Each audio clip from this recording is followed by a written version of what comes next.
सबसे पहले हम बात करने वाले हैं मोस्ट इम्पॉर्टेंट क्वेश्चन आंसर जो कि आपके एग्जाम में देखने को सीधा सीधा मिलेगा। और उसके बाद फिर हम बात करेंगे कि जो वायरल आंसर पेपर है वो मेरे पास एक आ चुके हैं जो कि मैं आपको दिखाने वाला हूँ। और कहीं ना कहीं वो चीज़ गलत है, ऐसा नहीं होना चाहिए। बिकॉज जो मेहनत करने वाले स्टूडेंट होते हैं उनके मोनोटोनी, उनका जो टेंडेंसी होता है, मन का टेंडेंसी होता है, वो थोड़ा सा बिगड़ जाता है।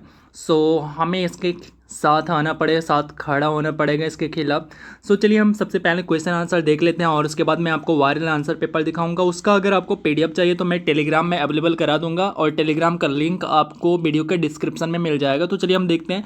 इसको आप देख कर ही जाना एग्जाम देने, क्योंकि यहाँ से आपको सीधा सीधा क्वेश्चन दिएगा, सीधा सीधा आपको क्वेश्चन देगा। तो देखिए सबसे पहला जो क्वेश्चन है हमारे सामने में वो क्या है, पारिस्थितिकी तंत्र में ऊर्जा का स्रोत क्या होता है। तो ऊर्जा का सबसे बड़ा जो स्रोत होता है वो होता है सन। उसके बाद है Patna high court. Patna high court का स्थापना कब हुआ था। तो पटना हाई कोर्ट की अगर हम स्थापना की बात करें तो एक मिनट में पेन चेंज कर लूँ। तो पटना हाई कोर्ट की अगर हम स्थापना की बात करें तो वो कब होता है। तो पटना हाई कोर्ट का जो स्थापना होता है वो हो जाता है आपका 1916 में। कब हो जाता है, 1916 में हो जाता है पटना हाई कोर्ट की स्थापना। एंड देन है उसके बाद बीओडी का फुल फॉर्म बताना है। तो बीओडी की फुल फॉर्म की अगर बात करें तो इसको बोलते हैं बायोलॉजिकल ऑक्सीजन डिमांड। क्या कहते हैं, बायोलॉजिकल ऑक्सीजन डिमांड। एंड उसके बाद है आपका अशोक मेहता समिति का गठन कब हुआ।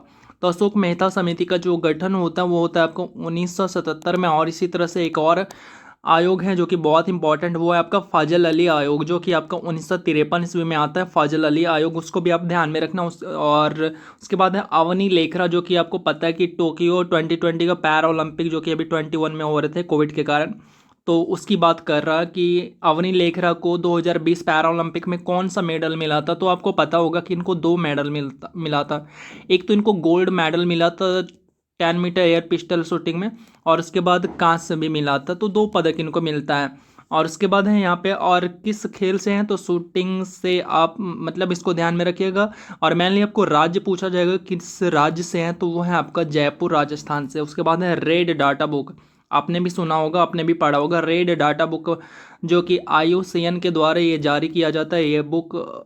और मतलब ये एक तरह का रिपोर्ट है जिसमें कि क्या चीज़ नोट किया जाता है कि संकट मन पादप एवं वन एवं जीव जंतु, मतलब जितने भी संकटग्रस्त पादप हैं या पेड़ पौधे और जीव जंतु हैं तो उनको इसमें नोट किया जाता है। उसके बाद है सर्वाधिक जैव विविधता। तो सर्वाधिक जैव विविधता कहाँ पे देखने को मिलता है, तो अगर इसकी बात करो तो यह आपको उष्णकटिबंधीय वर्षा वन वाले क्षेत्र में यह देखने को मिलता है, सर्वाधिक जैव विविधता। और उसके बाद है चिपको आंदोलन का संबंध किससे है। तो चिपको आंदोलन आपने पढ़ा भी होगा, सुना भी होगा।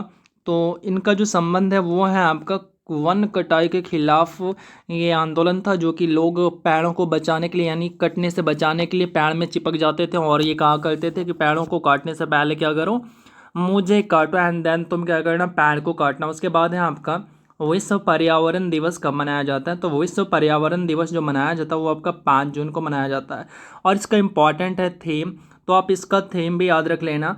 और कुछ कुछ और थीम है, जैसे पृथ्वी दिवस हो गया, जल दिवस हो गया, और पर्यावरण दिवस हो गया, योगा डे हो गया। तो इन सभी का थीम को याद रख लेना, क्योंकि आपको जो है वो मैच करने वाला एक ना एक आपको आ ही जाएगा, शायद वो थीम से ही आपको आ जाए। सो इसलिए कहूँगा कि इंपॉर्टेंट है, बहुत मोस्ट इंपॉर्टेंट। और यहाँ पे जो क्वेश्चन है कहीं ना कहीं आपको सीधा सीधा देखने को मिलेगा, इसलिए आप इसको स्किप तो बिल्कुल मत करना। और लास्ट में मैं आपको वायरल आंसर जो मेरे पास आ चुके हैं मैं आपको वो दिखाने वाला हूँ। एंड देन उसका पीडीएफ आपको मैं टेलीग्राम में अवेलेबल कराने वाला हूँ, लिंक आपको डिस्क्रिप्शन में मिल जाएगा।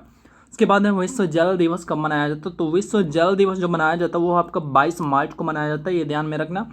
और हर एग्जाम में आपको देखने को मिलेगा। गाड़ी से निकलने वाले सबसे हानिकारक प्रदूषक कौन से होते हैं, तो ये होता है कार्बन मोनोऑक्साइड, जो कि बहुत ही ज़्यादा जहरीला होता है। अगर गाड़ी में जो धुआं निकलता है, मतलब गाड़ी में जो ईंधन होते हैं पूरी तरह से अच्छे से जल जाते हैं तो फिर वहाँ पे कार्बन डाइऑक्साइड बनता है। और अगर आधा अधूरा जलता है तो फिर वहाँ पे कार्बन मोनोऑक्साइड बनता है, जो कि ये एक विषैला गैस होता है। उसके बाद है भारत की सबसे छोटी आर्द्रभूमि कौन सी है। तो सबसे छोटी आर्द्रभूमि जो है वो है, उसका नाम है रेणुका। क्या नाम है, रेणुका। उसके बाद है प्रथम पृथ्वी सम्मेलन कब आयोजित किया गया था। तो प्रथम पृथ्वी सम्मेलन जो है 1992 में, यानी 1992 में ये आयोजित किया गया था। उसके बाद है आपका इटाई इटाई रोग का कारण क्या होता है। तो इटाई इटाई कारण, इस रोग का जो कारण था वो होता है cadmium. What, I mean cadmium. उसके बाद है O3। O3 का नाम आपने सुना होगा, इसको बोलते हैं ओजोन परत, जो कि हमारे लिए तो यानी हमारे जीवन के लिए तो ये बहुत ही ज़्यादा क्या इम्पोर्टेंट है, लेकिन ये हम मतलब हमारे जीवन के लिए बहुत ज़्यादा इम्पोर्टेंट, हमारे जीवन की रक्षा करता है, कैंसर से, त्वचा कैंसर से बचाता है, मगर ये एक विषैला गैस है। इसके बाद है क्योटो प्रोटोकॉल कब आयोजित किया गया था? तो क्योटो प्रोटोकॉल ये आपका 1997 में, मतलब यहाँ पे आपको पर्यावरण से क्वेश्चन आना ही आना है, सो आप इन सभी को ध्यान में रख लेना। उसके बाद है रामसर कहाँ पे स्थित है? तो रामसर संधि आपने सुना होगा, तो रामसर जो है आपका ईरान में है, जो कि रामसर संधि कब आया था? तो वो आपका 1971 में उसके द्वारा जो है मैप स्टार्ट किया गया था, मैप ये मैप प्रोजेक्ट को स्टार्ट किया गया था, उसी के तहत मतलब ये रामसर संधि के तहत ही वो आया था। उसके बाद है रेड डाटा बुक जारी करता है, यानी रेड डाटा बुक को जारी कौन करता है? तो इसको जो जारी करता है IUCN जारी करता है। रेड डाटा बुक में ऊपर में मैंने बताया था कि इसमें क्या चीज़ लिखा जाता है रेड डाटा बुक में। उसके बाद है आपका विश्व जैव विविधता दिवस कब मनाया जाता है? तो विश्व जैव विविधता दिवस आपका 22 मई को, और ऊपर भी मैंने बताया जल दिवस बताया, पृथ्वी दिवस बताया, पर्यावरण दिवस बताया। तो ये चार, कम से कम ये चार इतनी ज़्यादा इंपॉर्टेंट है कि पूछो ही मत। आपका दोनों शिफ्ट में कहीं ना कहीं आपको देखने को मिल जाएगा। उसके बाद है 6 अगस्त 1945 को यूरेनियम 235 बम कहाँ पे गिराया गया था? यूरेनियम 235 बम जो गिराया गया था, जिसका नाम था लिटिल बॉय, और ये गिराया था आपका हिरोशिमा जापान में। उसके बाद है मिनी माता रोग का मुख्य कारण क्या है? तो इसको, ये मुख्य कारण इसका पारा या मरकरी, इसको आप कहते हो Hg यानी हाइड्रोगायरम। रामसर, भारत में कुल रामसर साइट की संख्या कितनी है? तो रामसर साइट की संख्या वर्तमान में तो 46 है। उसके बाद है पारिस्थितिकी शब्द का सबसे पहले प्रयोग किसने किया? तो इसका प्रयोग किया था अर्नेस्ट हैकेल ने किया था। उसके बाद है चेरनोबिल दुर्घटना यूक्रेन में कब घटित हुआ था? यानी चेरनोबिल दुर्घटना, सबसे पहला सवाल तो ये बन गया कि चेरनोबिल दुर्घटना जो है ये कहाँ पे हुआ था? तो ये यूक्रेन में हुआ था। अब यहाँ पे कह रहा कि ये कब हुआ था, तो ये हो गया था आपका 1986 में। और मैं आपको सजेस्ट करूंगा कि आप इसको एक बार अगेन से देख लो, क्योंकि ये इतने ज़्यादा इंपॉर्टेंट है कि आपको यहाँ से सीधे सीधे आपको पेपर में मिलेंगे। और अब मैं बातें करता हूँ आपको वायरल आंसर की के बारे में। तो चलिए मैं आपको दिखा देता हूँ वायरल आंसर की, और उसका PDF आपको मैं फिर से कह रहा हूँ कि उसका PDF जो है आपको टेलीग्राम में मिलेगा, और टेलीग्राम का लिंक इस वीडियो के डिस्क्रिप्शन में दिया हुआ है। तो चलिए मैं आपको आंसर की दिखाता हूँ। तो चलिए आप देख सकते हैं आंसर की, एक वायरल आंसर की है जो कि मेरे पास आ चुका है, व्हाट्सएप पे आया हुआ था। और आप अगर चाहें तो यहाँ पे स्क्रीनशॉट लेके भी आप इसको सेव कर सकते हैं। और वैसे मैं दिखा दूँ यहाँ पे, देखिए पूरक। अब ये सही है गलत ये मैं नहीं कह सकता, ये तो आप ही लोग बता सकते हैं। और उसके बाद जो है, और मुझे भी लगता है कि कहीं ना कहीं ये शायद मतलब ऐसे फ्री में थोड़ी ना, ऐसे मतलब कि कोई भी थोड़ी ना शेयर कर देगा, तो मुझे लगता है कि कहीं ना कहीं ये फॉल्ट हो सकता है।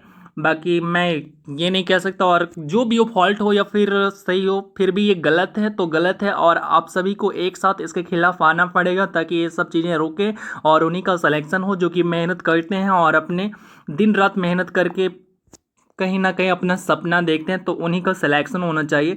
और यहाँ पे देखेंगे आप तो ABCD यहाँ पे एक छोड़ा हुआ है, 12 नंबर छोड़ा हुआ है। उसी तरह 13 छोड़ा कितना है भाई साहब? इधर तो टोटल कंप्लीट है, एक 84 छूटा हुआ है। यानी ओवरऑल यहाँ पे 2 का आंसर नहीं किया हुआ है, बाकी सबका किया हुआ है।